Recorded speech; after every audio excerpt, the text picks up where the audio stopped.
Welcome to Twisted Dice. If you see a bit of a smile upon our face, we've had some interesting times with OBS. It's not Play Balls Day, but today I'm being joined by Richard. This has been fun getting this one set up and together because we've got two totally different timestamps on this. So, Rich, if you want to say hello, my friend. Hello, my friend. I'm in Utah, Western United States. So, it's times are crazy, but I'm happy to be on. Thank you very much for joining us because it's been an interesting morning. So for anyone that doesn't know, OBS doesn't like the Mac very well, and we just had a little bit difficult just getting that set up. So if this comes across a little bit different, to apologise. It's just a little bit of a team thing until I figure out what's going on with OBS. Anyway, we're going to talk Orks today. We've got lots and lots and lots to talk about Orks. And, of course, we've got that magical 9th just around the corner. Now, you've got to be excited for this, right, Rich? Oh, yeah, of course. I'm excited every edition. I've been playing since Rogue Trader, so. Wow. And just think, Rogue Trader is when they started underneath the stairs, if I'm correct on that. They're just making their little models underneath the stairs. Oh, they made some crazy models out of deodorant bottles and all kinds of craziness. Back in the days. And of course, technology's got better, and we've got some really, really cool, awesome models, including Gazgol himself, which is friggin' awesome. Beautiful. We've got some coolness. Anyway, so today we're going to talk about, as I say, Orks. We're going to talk about a little bit about 9th. Of course, there's not much we can talk about 9th because no one really knows. Well, there will be a few people out there that know a little bit about 9th, but not as much as what we need to talk about 9th. Other than we've got some cool changes coming up. And like everyone, we're all on edge waiting to see what those magical changes are going to be. And more importantly, how the profit of the beast is changed or going to change in 9th. It's pretty exciting. So, Rich, now, you're known for being a very, very good Ork player. Thank you. A very good Ork player. Yes, I love that, and that makes me happy. I've been playing for a long time, and in my opinion, so I've done well in tournaments. I've won some majors, but my claim to fame is I have twice come in second place as best Renaissance man at the Las Vegas Open. And for those who don't know, the Renaissance man is the combination of skill at the game, skill at the hobby, so your models and your paint, and skill at not being a dick. So, I guess I'm an all right guy, which to me is an Ork player. I mean, all Ork players are pretty nice guys. So, and that's massive, dude. That is absolutely friggin' massive. So, well done, sir. Well done. Thank you. And listen, Ace can't stop singing your praises. So, you must be doing something right for Ace to be singing your praises. So I've met Ace a few times, and at last LVO, he saw my hat. I'm an Alabama football fan, and he saw my hat, and it has a big A on it. And he goes, "Oh, I love that hat." And I offered him my hat, and he's all, "Oh, I can't take your hat." And I'm going, "Dude, I can get more. I mean, I have 20. But yeah, Ace is spot on, and it's great to know him. And I think you and I might have met at the LVO you were at a long time ago, because we didn't talk or anything, but I think I met you. I'd have probably been the guy right at the end, deflated and Or maybe it's just I know your face from the videos and stuff, but it's as I said to you before, I've got a face for the radio. And I promise you, it wasn't me on Crime Watch. But I've been playing competitively for a while. A couple years ago, I was the best Ork in the ITC for the season. I always am in the top, 5 or so. And I guess my claim to fame is I beat Jeff Robinson in one of his, may he rest in peace, in one of his last tournaments for my first major ever. and then I had to play Brandon Grant and won another major. So I've won a couple of majors. Oh, wow. Yeah, so it's That's massive, dude. That is absolutely massive. Yeah. So at the moment, what is in your orc list? So let's talk tournament. Let's talk your orc list. So what at the moment is currently your orc list? My current list that I'm playing right now, in quarantine, we're playing a league. So I've been playing against a bunch of buddies. I'm running 3 battalions. I'm running 2 war bosses on foot, both with claws and the standard, just custom shooters and claws. One of them I run as the biggest boss and give him the killy claw. And I've been running him as the warlord trait I generally give him is brutal but cunning. So if he gets into combat, he's going to wreck just about anything. And then I do run the souped up shock attack gun in one of my battalions with the relic shock attack gun, but he's not my warlord. I run the boss as my warlord. So I run 90 boys, 2 units of sluggas, and 1 unit of shooters. I run 60 grots. And everything is Evil Sons is how I'm running it right now. That's interesting. I have 3 Smash-A-Guns, and then I have 3 Weird Boys. I do run a Wah Banner and a Force Field and a Pain Boy.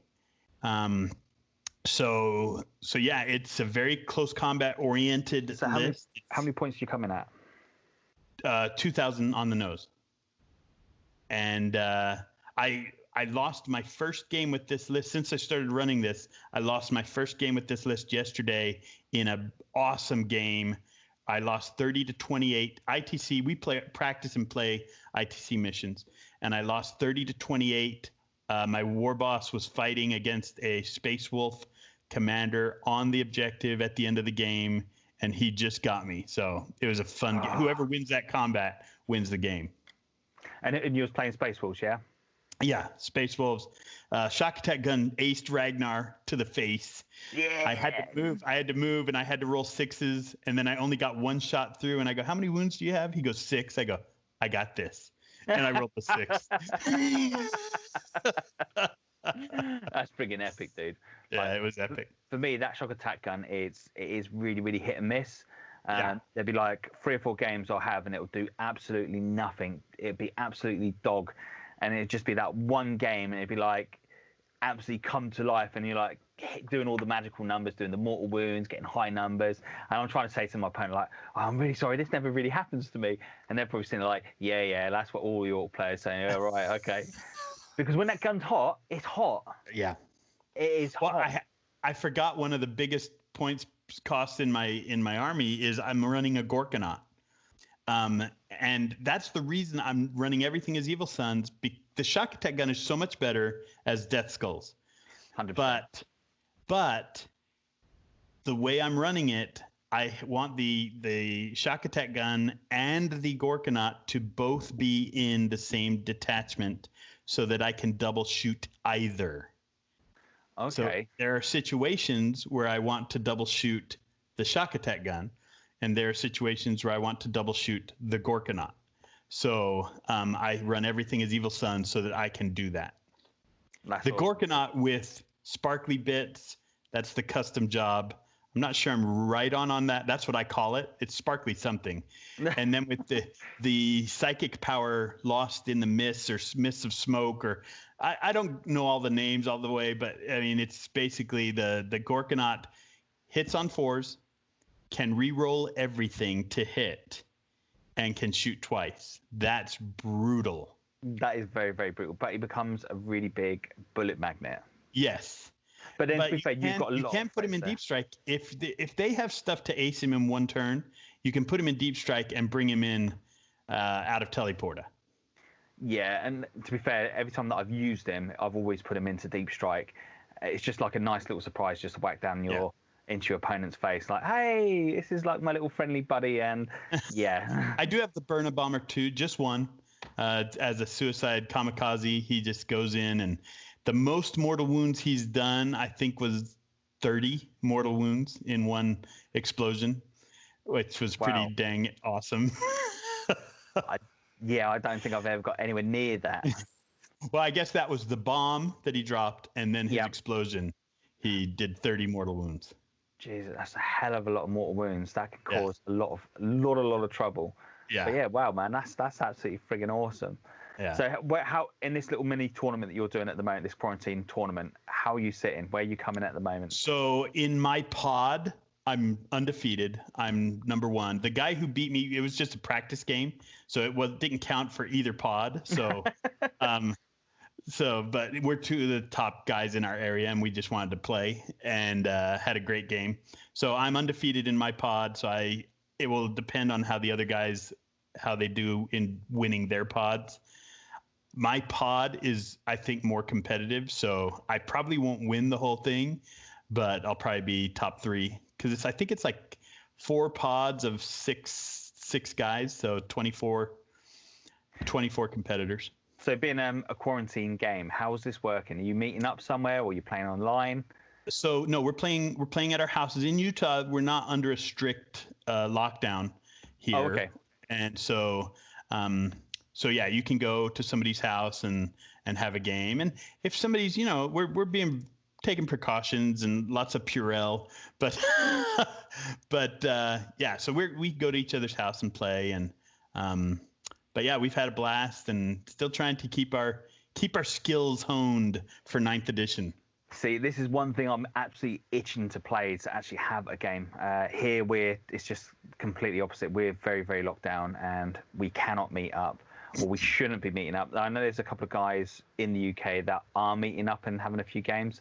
But like, I'm just jealous, like jealousy like no tomorrow, because I'm just itching. Because of course we just had the Prophet of the Wire come out, and Prophet of the Beast, and we've got Gazgol come out, and we've got all the new cool rules that's come out with them as well.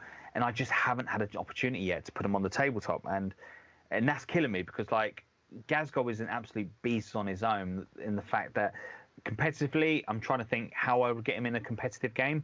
And like, I was thinking about this the other day, like if I was going to do Gazgol competitively, I would go with lots and lots of Ork boys, but I'd put him into Deep Strike, and then try get the boys up, then chuck him down closer to your enemy, and then it'd be kind of like, right, you've kind of got to deal with, he's got to get in there on 9 if you can. If he doesn't, hopefully he'll stick around for another turn and then just absolutely wreck face. That's the plan anyway, because I was just trying to think, there's no... Oh no, there is a command point, isn't there? Actually, let me have a look. In there, something that we can to get wounds back. Yes, there is, and it doesn't. So there's that, and you can run a pain boy that can heal him. So yes, the only thing is that you can only lose 9. You can only lose 4 wounds a turn. Is that? So per phase, I don't think that, if I recall correctly, I don't think that the stratagem that heals you works on Gazgol. I think that or maybe that's what you have to do. I can't remember, but you can heal him with your pain boy. Yeah, I think that's because that's the only way I can see of him, being to last, is try to get Sync up there, just to give him that couple of those wins back. Now I really want to put him into a game, so like next tournament I go to, because he's beautifully painted, there's no way Gazgol can sit on my shelf and not come to a tournament. So I want to make him as competitive as I possibly can to put him up onto the tabletop. I want to see him coming up, running up against Abaddon. I want him to come up against Gilly, because even Gilly can't kill him in combat. That's the crazy thing about it, right? Gazgol can do it to him, but Gilly can't kill him in combat. So that for me is, what's that? You want to come back to life and then do it all again? Guess what, buddy? It's wasted. You can't do nothing. And I would just love that. Just go in there, Gazgol go in, take Gilliman down, and your opponent go like, yeah, okay, I'm going to roll the dice. Yeah, he's back up. Oh, I'm going to go back into combat again. Going to do it all again. Yeah, I'm really sorry, mate. I've run him a couple of times, and he's a beast. He really is. He's amazingly tough to take down. You do have to build your list kind of around him, just because he's so expensive.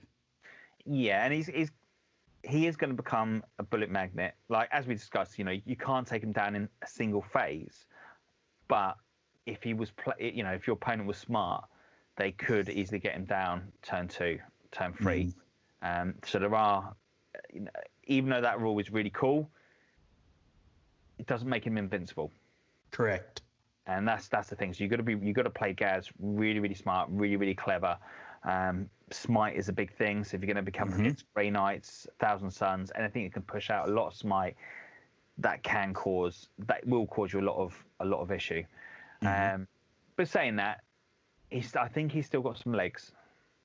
I think he's still. Oh, definitely. But this is what I'm missing. This is the part that I'm really missing, is to get people into the studio so I can have a couple of battle reports. I can practice what I've got in my head, like, right, this is how I want to play him, and see whether or not that works. Because it's all good having those ideas, but if it doesn't work on the tabletop, then it doesn't really work. Well, I'm also blessed. I'm an older guy, so my adult children all play 40K. So I can practice with my son rents my basement, and my other boy still lives with me. So we get games just in our family, and my son plays competitive Tyrannage, which is not great right now, but in helping him to practice his lists, I'm still getting practice in. So I think hopefully Tyrannage will come back to life in the next edition. I hope so. Okay, competitive NIDs. See, to be fair, I haven't really looked at the NID Codex and gone, right, that could work. I just leave that down to Ace. And to be fair, like the last list that Ace put together with all the big Hive Tyrants, not the Hive Tyrants, the oh god, I've forgotten what they're called. Exocrines? Carnifexes. Carnifexes. Carnifexes with all the shooters. He done really, really well with that.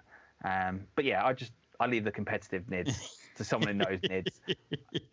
I'm just a Gene Stealer cult man. I don't need to know the things that's coming to devour me.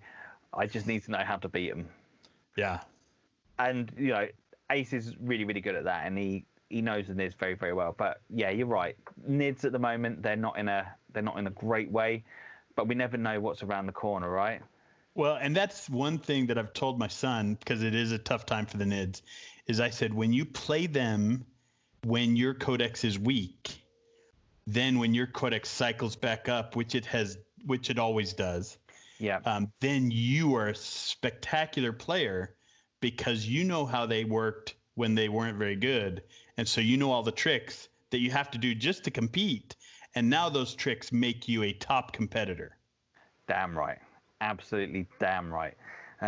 This is like as well as the NIDs being bad, the Gene Stealer cult on themselves, like with the point changes, that I think that killed them as well as a faction. So yeah, I feel for him on that side. I definitely. Well, that's why I think that's one of the reasons that I'm pretty good with Orks, is I've always played Orks, and so I have other painted armies, but when I play competitively, and most of the time, even in friendly games, I'm always playing Orks. I'm the Ork guy. I'm the boss, as you can see on my shirt. So my kids tell me that the grandkids are going to call me boss instead of grandpa. But again, say the boss. The boss. The boss. Not the boss, the boss. Come on, man. You've got to teach your kids proper Ork English. I got it. So in the Ork list, in the Orks themselves, what is going to be your top 5 units that you would go to for Orks? So to me, one of the best things that came out in Psychic Awakening was the change to the custom force field mech. That he now works in close combat. To me, that makes him a top unit. Because I want to fight. My Orks are not. I have a lot of shooting and good shooting, but I want to fight. So that he now grants a 5+ invulnerable save. When my son's Gene Stealers charge in, and he goes, your boys are basically Gene Stealers for half the cost, and I go, oh, sorry, buddy. So yeah, I love so if I was gonna say top 5 units, I would say KFF force field, the souped up shock attack gun, the War Boss, the boys, and what would I say for 5th? The Gretchen. So that's an interesting shout. So those are kind of kitchen sink, just the basic stuff, but those units win games. I mean, Gretchen are amazing. Yes, Gretchen are good for a couple of reasons. Like for the fact that they can get you some really, really cheap CP, which is not a bad thing. They're small, they're tiny, so they can hide away behind ruins and take those objectives, and they make probably a really bloody good screen. Well, when you're playing all the same, I'm playing all Evil Sons, so my grots can shield all my boys, and because I don't have Ludas anymore, I used to run Ludas, but because I'm not running Ludas anymore, they're just there to screen boys or my characters if I need them to. So, and they're blocking off and screening, and I find I charge with grots a lot, and it's not for them to fight, it's for them to get into position for the next turn. So I'll often charge with them, and the boys will kill what they charged, but then the grots still get to pile in and consolidate the 6 extra inches plus the 12 or the 2d6 that they charged. So you're getting a huge, like 13 to 20-inch move out of charging with your grots, who are never going to fight anyway because the boys will kill it. That's not bad. That's not a bad shout at all. Yeah, it's not a bad shout at all. I like that. You get them out there so that they continue blocking people off, and I just played a game, that Space Wolf game. I was probably too aggressive with the Gorkanaut in my fun game, but what I did, the trick that I pulled on him, which isn't a trick to Orc players, but I jumped just a unit of 10 grots right out in front of him. He had kind of put his whole army back in the corner, and I just put 10 grots out in front of them so that they couldn't move, do their double move and their their extra advance and stuff. So I had them just 9 inches out in front. This squad of 10 grots just across the line going, and okay, you can charge them, but now you're right in position for my boys to charge you. See, I like that. That's a good way of. So I would never used. I got to be honest, I would never use grots in that way. I think I'd have probably waited for the wolves to come to, like, just wait, hold back, and then as soon as they just got into that position, that I think, right, okay, I know I've got this, even with the charge, bam, gotcha. But then wolves can move really, really fast across the table now. Yeah, and that's a scary little thing on its own. So unless you backline the orcs, which is not always easy. If you've got massive great amounts of bodies, you can't really do that well. But yeah, that's a good shout with the grots. I like that. So if you've gone first and you're putting them up, could he not done the Allspec scan? His guys were all hiding, so he was all behind buildings, and because he didn't want to get shot by the shock attack gun and the Gorkanaut, so his guys were all like back behind the building, and so my grots just show up and go ha ha. and they're just right out in front of the building, just peeing on stuff, and this is my territory. That's right. Well, that's true actually, yeah. Because if he's kind of like hid himself away, that's really good, really good little tactic, and I may even steal that off you in the future. So well, I used it. I felt bad for this guy. I played Chaos Knights at last LVO, and I knew, oh, this is going to be so bad, because then I had 3 shock attack guns. And I went first, and I had so much shooting that could take out knights, and he had nowhere to hide. And then I just put I had a unit of 20 grots, and I just put them 9 inches out in front of his knights so that he can't advance or run or get through. And then I shot him. So then he comes forward and kills that unit, and then I just did it again and just kept putting screens of grots in front of him, and and gunning his knights down. And in a way, that's probably the best use of grots, because if he's killing grots, then he ain't going to be killing anything bigger, right? Right. And he had like lances and stuff on his, so he didn't even have horde killing guns. He had 1 Gatling cannon, but a lot of it was the melta cannons, and so I'm going, okay, those do nothing. And so matchups matter a lot.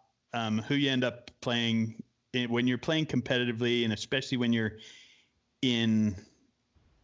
Like when you're playing the top players, it's matchups, and then it's also who you're playing that really makes a big difference. Yeah, because you could play someone that's got a really top meta list, but if they don't know how to play that list, or not very experienced with that list, then yeah, you're right. That can make a massive great massive great difference. For myself, the last big tournament I've done with the Orks, which come third in, that was the Scotch Takeover, and that was back in November. But you see, with that list, I went with the Three Fractions, Evil Suns, Bad Moons, and Death Skulls. Of course, Death Skulls being the Soup Type Shock Attack gun. Yep. 9 Smasher guns, 15 looters, 90 Ork Boys, 3. I forgot what they're called. Death Dreads? No. Sorry, not Death Dreads. Killer Cans? No. The Flyers. Oh, God, Death Copters. Death Copters. Yeah. God, I had to think about that. It's like, oh, come on, it's in there somewhere.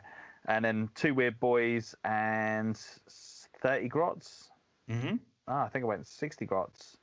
Yeah, 60 Grots. It's a good list. Won 4 games, lost 1. Mm-hmm. And that was when the Iron Hands were big and strong. They were so good. Yeah, so the first Iron Lands list I faced was the one with the 3 repulsors, the Dready Dreo with the force field. Destroyed that list. I got really, really hot on the shooting with the Soup Type Shock Attack gun, and the Shock Attack guns managed to take out I forgot the repulsor, a repulsor and a half. So I popped that down, took the Dready Dreo out as well, and you just see the guy's face like, oh. Yep, it's powerful. And that game really went really well. The next game, however, I played the Iron Hands with the flyer spam, with all those horrible little small flyers. Yep. And I thought the only way I could win this game is if I go first, because of the amount of firepower he's got. I have to go first. Rolled the dice, got first turn. I was like, yeah, this is it. We're going to be in there. And like true Ork style, none of the bloody guns wanted to shoot. Not one. Like, nothing wants to come to life. The smash guns, they don't want to hit. The Soup Type Shock Attack, just rolling ones. It's like, come on. Just one lucky thing. And I managed to kill 1 flyer, and then and then it's kind of game over, because then as soon as you start getting the Thunderfire cannon shooting at you, and it's like really slowing down your Ork Boys, and it's kind of like, those flyers are killing a squad off a turn. And of course, he was quite smart. He managed to kill 1 squad completely off, and then he put the other one just over half. So I think I like 16, 17 Ork Boys. So not enough to do the green tide and get that where I needed to go. Yep. And that was kind of it. It was kind of like the slow punishing death, because he was just chewing for everything then, and there's just like nothing you can absolutely physically do. And again, he's got all the screening done right, and it's just as you said, it's like the matchup, and that just wasn't my matchup, unfortunately. But even still, it was cool. It was really, really cool. And then on that last one, I played the what they called, the Raven Guard. But with him, he put me down on the chess clock without telling me. So I managed to put it was like, look to the chess, just, when you get out of the corner of your eye, you look there and you just see like something moving, like, is that the chess clock? Yeah, we're playing the chess clock, because we don't have to. We're not the top 3, we're the top 4. We're the 4th table, we don't have to do it. Oh, but no, it's cool, man. You want to play a chess clock? No worries. I dropped the Orks down in 7 minutes, like the whole lot. Yeah. I just bang, bang, bang, bang, bang, bang. But yeah, that was when you start playing that, and then you're playing the Orks faster than what he's playing them. That can throw anyone off. Like, shit, how's he? What? I can't think. That can really, really throw you out. Well, I play on the chess clock almost exclusively. All my guys are magnetized, and I have these magnetic trays that they sit on, and so it makes it, my deployment is so fast. And so yeah, I play on the chess clock because I want to play at those top tables, and if I'm not schooled on the chess clock, I'll struggle when I'm playing at those top tables. So and I think it's also, I want to be fair to my opponent, and because I have 150 models, I need him to know that he's getting his full time. Yeah, and you know what, that's a fair one, because when you are playing a big horde army, people do look at you and think, oh, you're wasting time. It's, if the game doesn't go to their way, it's always, oh, well, the Ork player, he slow playing me, he wasn't moving fast, and you've kind of taken that away from him then, so he can't turn around and say that, because you have given him fair, even score, which is good. That's good. Now, when I was speaking to you earlier, you said you run a tournament yourself. No, there are some there. We have a tournament here in Utah that one of my really good friends, he's an LVO judge that he runs. But I don't. Oh no, I know what you're talking about. So I go to an event. It's not a tournament. It's called Valhalla. It's called Valhalla. It's basically, I call it a cruise for geeks. It's put on by Wargamer Girl, and it's in the mountains up in Utah. And I go to this event and I play with people from all over the world. And it's just super casual because you go to this beautiful cabin up in the mountains. It's a 30,000 square foot cabin, and you just hang out and play 40K and eat gourmet food all week. And it's so much fun. And so that's what I was talking about. That. And I've met some wonderful guys from England that have come over and wrecked their face and had a blast. Really nice guys, but I wrecked their face. You know, one thing about orcs, and I think this is one of the reasons why people love playing against orc players, is even when you do like crush somebody, they kill a lot of stuff. So they feel good. So even if you destroy them, they go, yeah, but look at that dead pile. So it's always fun when you're playing against orcs. But it's the thing with orcs. When you're playing orcs, it doesn't matter. When you start losing model, it doesn't actually feel bad. Like, how many did you kill? 10, was it? Oh yeah, no worries. And the claw hand comes down and you grab model. It's like, yeah, no worries, buddy. Well done. Yeah, that's absolutely friggin' awesome. And you're not worried because like, yeah, that's cool. It's like, I don't know, 30 points there that you just killed. Yeah. That's one. But no, orcs. Mate, orcs are just such an awesome. You know, as we were saying earlier on, I think orcs are probably the best faction you can play because with orcs you can do anything. You want to do shooting, orcs have got you covered. You want to do combat, orcs have got you even covered even better. Like, you know, they are such a rounded, nice, smooth army to play. And they play in every phase, and they are historically and still today one of the funnest and best armies to do conversions for. And that's one of the huge things about the hobby that I love. So it makes it a joy. Now, I don't know if you've got any models to hand, but as you're showing me, you've got some really, really cool. Yeah, I'm going to show you a few. So this is actually Churok Far, my warlord. So this is the Carnosaur, the lizard from the fantasy range.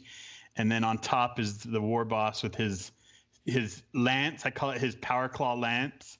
I don't know how well you can see that, but that's one of my bosses. And right now, because of the changes, I run these as trikes as when I play in big apocalypse games or anything. I don't run these competitively right now just because they're not that great, but we play with them. This is the Stonehorn from the Ogre range in fantasy with a sculpted boar head on the front.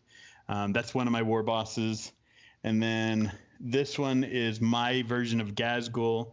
That's like 2 Death Dread kits and 75 years worth of bits and a sculptor buddy who helped me with that. And this is the one I'm working on right now. This is just a little boss, but this is the Forge World bionic leg, and I attached that to the Age of Sigmar. So his right side basically is all bionic. And then probably I should show you this because this is my Squigoth. I don't know if you can see that baby, but Jesus, that is huge. This is my custom sculpted Squigoth that it's as big as a baby. So yeah, and some, that's like the size of 2 babies. Jesus Christ, that is huge. His name is Durdreg. And mate, that is you're not going to miss that on the tape, so I'll No.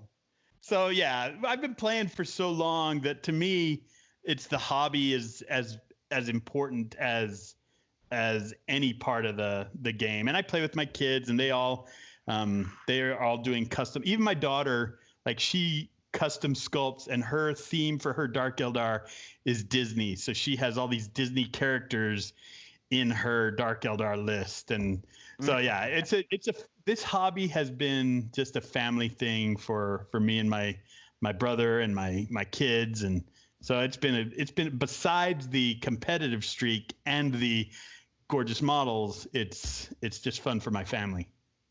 Mate, that is one hell of. I just can't get how big that model is. That's like. So there's a regular war boss sits in the howdah. Is just a regular old war boss just sits up there just going, go that way. He just looks tiny, and compared to it. I can't wait to the stage I get my little girl into the hobby and ready to play it. But at the moment, she's just not interested. She's more interested in doing her own thing. So very jealous. Anyway, let's talk 9th. Yes. And what do we think that 9th is going to be for the Ork? So do we feel that the age of Ork shooting is still going to be there, or do we feel that it's going to be more towards the combat?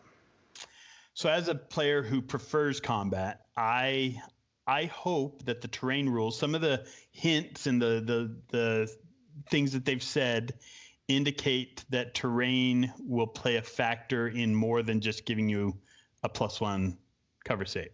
So I'm hoping, and this is all speculation, but things like if you charge somebody in a building, maybe they just automatically go first. You're plowing through the walls, and guys are just sitting there like at Osgiliath in the Lord of the Rings movies, where they're just behind the walls and they just chop you down as you come in. And but things like that thematically make sense, and it would be a cool rule that if you charge into a building, you just go last. I mean, things like that. I hope they do some things like that just to help terrain give more effect on the game.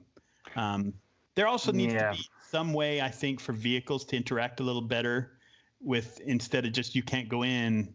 I hope they fix that a little bit. And there's a few things with terrain that I'm excited about. I'm hoping that those terrain changes counteract what they're talking about with blast weapons being more effective. So that's my hope. I'm always pretty optimistic about how the Orks will adapt. Having played so long and having so many points worth of painted stuff, I'm not too worried about putting together a competitive army because I have everything.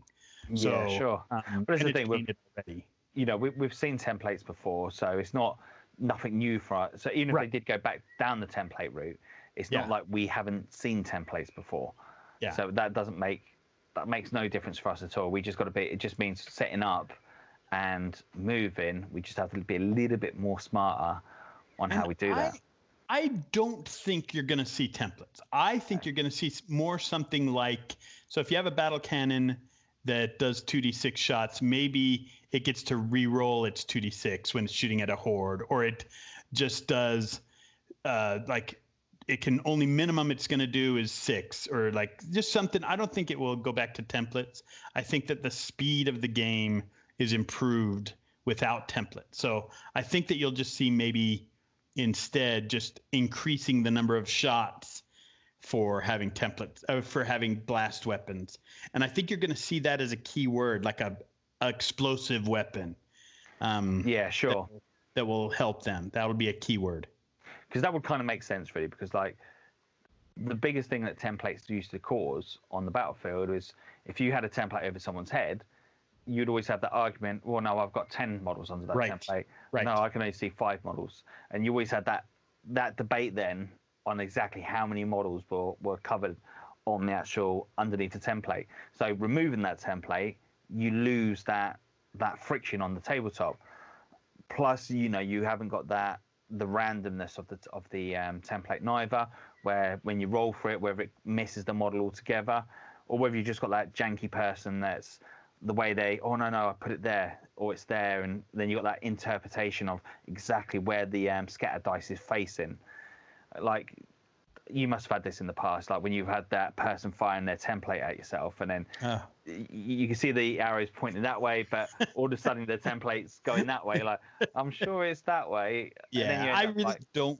I hope they don't go back to that. And I know some of the guys who play test, and I trust them. They can't talk, of course, but I trust them. So the people who have been working on the game really seem to understand the game and even the competitive game. And so I think they have improved so much in how they've how they've done the rules and how they've addressed issues. And I'm really happy with how they're going. Having played for so long, there have been some dark periods in that play. Right now, they're in a great place. And there's some really good, yes. And the one beautiful thing with 40k, they really have been kept on top of everything. So, for instance, if there's been a rule that's been broken, they've addressed it. Yep. And it hasn't taken forever to do it neither. And that's been massive in this whole edition, which has been really, really good. Adjusting the points, making sure the points balance out what the actual model can do itself, and that's good. So, in a way, this kind of brings all those.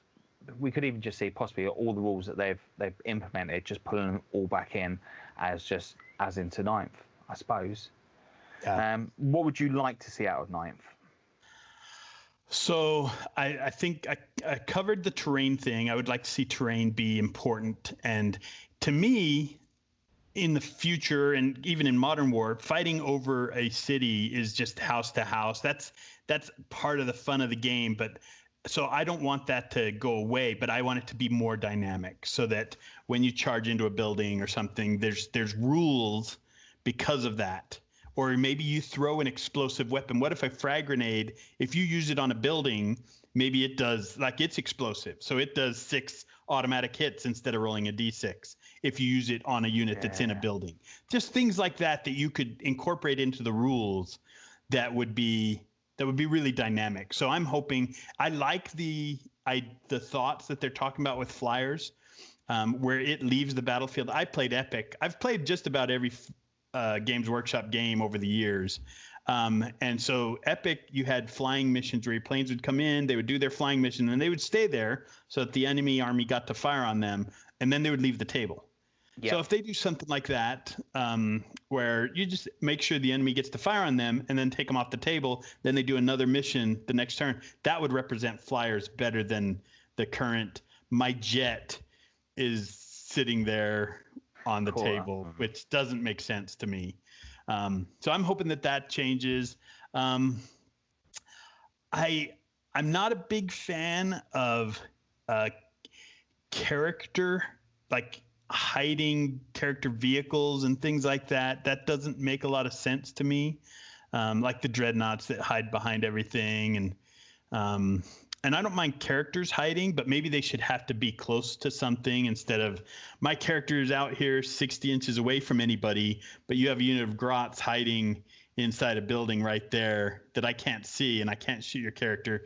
That breaks the narrative a little bit, but I like I said, I trust the game's designers that they'll make it competitive, and where they have errors and problems, they'll fix it quickly. So I think that the 40K competitive scene has grown so much, and I think it will continue to do so. And also I heard that the missions that are in the book, they couldn't say exactly, but they said that you will recognize a lot of similarities between what we as competitive players have played and the new missions. And hopefully that will kind of help people who maybe play more just casually to see the fun and the strategic thinking of maybe a more competitive style of mission that will allow them to see that part of the game and everybody come together, because the game can be fun in so many different ways. I'm also excited about the Crusade rules. Having 2 adult boys who both play the game and a lot of friends and local people, we would have so much fun with like a Crusade type story. Instead of playing our D&D campaign, maybe we play a Crusade campaign for 40K. See, I run a local gaming club where I live, and that would be absolutely friggin' awesome. Yeah. So I know as soon as that comes into play, I know we'll be straight all over that straight away. Yeah. We've also got, at the moment, we've got a Blood Bowl team going to be starting off. So as soon as we come out of lockdown, that is what we're going to be straight on trying to put Sorry, the doorbell has to go off at the. No, you're fine. No, that's the funnest part of Blood Bowl is league play. Yes, so we got that coming off. Just brought me my first little box set for it. So I've got what have I got? I don't even know what I've got. I've got something. What did I get? Who have we got? So we picked up the Doom Lords. Chaos Chosen. I don't know how they're going to play. Dude, Blood Bowl, I think rules-wise, Blood Bowl is my favorite 40K, favorite Games Workshop game. It's so random, but it's so fun. I've had one game already before the lockdown, and I was playing Orks. Because we're doing a league, we're trying to do a league where we haven't got all the teams. So, like, we haven't got, like, 10 Ork players or 10 human players. So, at the moment, I think we've got, like, 3 or 4 Ork players already taken up. And it's kind of like, gutted, because I want to play Orks. But it's cool. Look, it is what it is. So, I'm going to go with these boys. And it was just more a case of going on the internet, looking what's there, and like, yeah, they look friggin' awesome. I like the Horn boys. Like, yeah, they're beautifully painted. That's what I'm going to go with. Yeah. Whether they play well, we'll just have to wait and see. But no, it's going to be awesome. It's going to be awesome. I'm looking forward to it. I think time-wise, I think we've come into the end of this. So if you have watched this back, we really do appreciate it. You guys and girls have been absolutely friggin' awesome. Drop some comments down below. Tell us what you think of at 9th. What do you feel that it's going to be for you and your army? If you're playing for Orks yourself, drop some comments down below. Tell us what you think of Rich's list. If there's anything in there you think, yeah, that's absolutely friggin' awesome. Would you have any suggestions or any recommendations on if you had units to change up? It'd be really, really interesting to find out. Anyway, we're going to say no more. That's myself going to say goodnight or goodbye, depending on what time of the day you're watching this. And hopefully we'll catch you all again very, very soon. Rich, thank you very much for coming on and joining us, my friend. It's been an absolute pleasure. And hopefully we'll get you back on again. So as soon as we come into 9th, I'm going to invite you back on again. We're going to have a real good conversation on how we're going to make this our Ork army work sweet for 9th. I would love it, Darren. Tell Ace hi for me, and you guys do a great service to the community. So keep it up, and all you Orks and aspiring Ork players out there, just even when things are maybe going down and you don't feel, just keep playing the Orks because they'll cycle up and you'll have a lot of fun. But whether you wins or loses, you're still having a good scrap. So just keep it up, boys. Remember, it's all about the Great War. That's right. That's right. That's it. So from me, from Rich, cool, that was cheesy. Catch you all guys soon.